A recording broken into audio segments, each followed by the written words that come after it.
To celebrate the true spirit of Azadi Ka Amrit Mahotsav, a Maitri volleyball match was organized between the Border Security Force (BSF) and Border Guard Bangladesh (BGB) near BSF outpost Bahadur 28 Battalion BSF under Southwest Garhwal district to foster friendly relations between both border guarding forces of the two neighboring countries.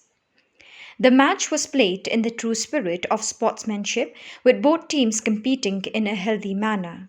The bodyguard Bangladesh team lost the match 0-3 despite cheers and applause from onlookers and supporters from both teams.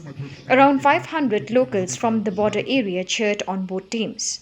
The border's civil population expressed their joy and thanked both the BSF and the border guard Bangladesh for creating such a welcoming and cordial atmosphere on the international border, which will go a long way towards creating a friendly atmosphere among the border population.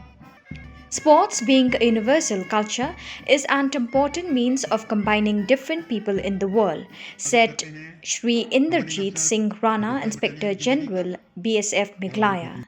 It is an activity that helps to promote world peace. Sports is, in fact, the most noble of wars on international platforms because it is a war of peace. The goal of such friendly matches is to instill patriotism and national integration in the minds of young people while also enhancing the already existing peaceful and friendly atmosphere between the BSF and the border guard Bangladesh.